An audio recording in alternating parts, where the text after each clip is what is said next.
Hello guys, ఈరోజు మేము టెంపుల్కి అయితే వచ్చాము. మొన్న 500 సబ్స్క్రైబర్స్ కంప్లీట్ అయింది కదా, అదే రోజు వద్దామంటే ఒక చిన్న ప్రాబ్లం వల్ల అయితే కుదరలేదు. సో అందుకని చెప్పి అయితే ఈరోజు వచ్చాను. ఈరోజు సోమవారం కూడా కలిసి వచ్చింది ఇంకా మాకు. సో మేము దర్శనం అంతా చేసుకున్న తర్వాత ఇక్కడ సుబ్రహ్మణ్య స్వామి దగ్గరికి అయితే వచ్చాము. ఇది వనస్థలిపురం గణేష్ టెంపుల్. ఈ ఏరియాలో అసలు ఈ టెంపుల్ తెలియని వాళ్ళు ఉండరు, అంత ఫేమస్ టెంపుల్. ఇది చాలా పెద్దగా ఉంటుంది. అందరు దేవుళ్ళు మనకి ఒక్క టెంపుల్లోనే ఉంటారు. ఇది సుబ్రహ్మణ్య స్వామి టెంపుల్. ప్రతి మంగళవారం ఇక్కడ అభిషేకం అయితే చేస్తారు. చాలా బాగుంటుంది ఇక్కడ సుబ్రహ్మణ్య స్వామికి అభిషేకం చేసినప్పుడు. సో ఈసారి వచ్చినప్పుడు ఖచ్చితంగా వీడియో తీసి చూపిస్తాను మీకు. ఈ టెంపుల్ ఎవరైనా ఆల్రెడీ చూసిన వాళ్ళు ఉంటే మాత్రం ఖచ్చితంగా కామెంట్ చేయండి. ఇక్కడ నుంచి చూస్తే మనకి టెంపుల్ అయితే కనిపిస్తుంది కదా, ఇంకా అటు సైడ్ మనకి శివయ్య, దుర్గమ్మ తల్లి, అయ్యప్ప స్వామి టెంపుల్స్ అయితే అటు సైడ్ ఉంటాయి. మనకి ధ్వజస్తంభం కనిపిస్తుంది కదా, అవతల ఉంటాయి. సో మేము ఇప్పుడు సుబ్రహ్మణ్య స్వామి టెంపుల్ ముందు అయితే ఉన్నాము.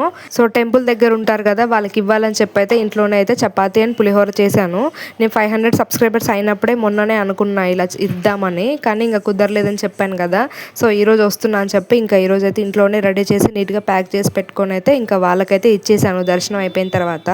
సో ఫైనల్గా అయితే ఇంకా మా దర్శనం అయిపోయింది, అనుకున్నది కూడా అయిపోయింది. నాకైతే కొంచెం లేట్ అయింది, అదొక్కటే బాధ అనిపించింది.